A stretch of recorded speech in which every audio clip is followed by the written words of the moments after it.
మేము వచ్చేసి నెల్లూరు వాళ్ళమండి. మాకు చేపలు అయితే ఎప్పుడు ఉండాలి. హాయ్ అండి అందరికి. ఈరోజు అయితే వంకాయ ఎండు చేపల కూర అయితే చేస్తానండి. ఎండు చేపలలో వచ్చేసి తోక చేప అండి. అది వంకాయ తోక చేప అయితే బాగుంటుందండి. తోక చేప అంటే కొంతమంది తోక చేప అంటారు, అలాగే ఉప్పు చేప అని కూడా అంటారండి. మన పెద్దల కాలంలో మన పెద్దలైతే ఎలా చేస్తారో అలాగైతే చేస్తానండి. వాళ్ళు వచ్చేసి చాలా టేస్ట్గా అయితే చేస్తారు మన పెద్దవాళ్ళు అయితేను. అలాగైతే చేస్తానండి. ఈ వంకాయ ఎండు చేపల పులుసు అయితే ఎలా చేస్తారనేది అయితే వీడియోలో అయితే చూపిస్తాను, చూడండి. మనం వచ్చేసి ఎసిమెంట్ మసాలా అయితే యాడ్ చేయమండి. రెగ్యులర్గా మనం వేసుకునే కారము, పసుపు, ఉప్పు, అలాగే ఎర్రగడ్డ, టమోటాలు అయితే ఎలా చేస్తానో అలాగైతే చేస్తానండి, చూడండి. 1/4 కేజీ వంకాయలు తీసుకున్నాను. అలాగే కొన్ని చేపలు అయితే తీసుకున్నాను.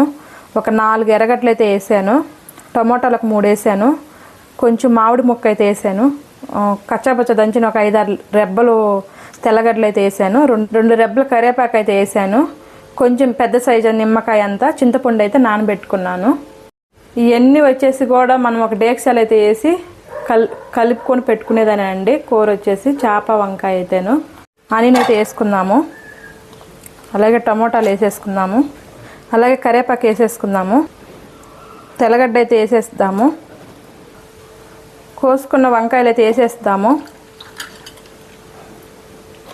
తోక చేపలైనా అంటారు, అలాగే ఉప్పు చేపలు కూడా అంటారండి వీటిని వచ్చేసి. వేసేసుకుందాము. అలాగే కట్ చేసుకున్న మామిడి ముక్కలు అయితే వేసేస్తున్నాను.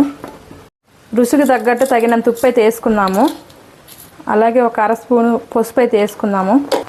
కారం వచ్చేసి 4 స్పూన్లు అయితే వేస్తున్నాను. నూనె అయితే ఒక 3 స్పూన్లు వేసుకుందాము.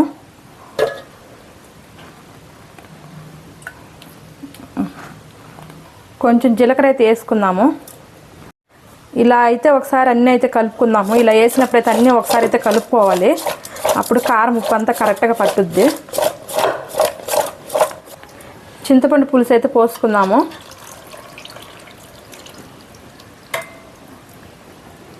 ఒకసారి అయితే గెంటితో అయితే నీట్గా కలుపుకుందాము.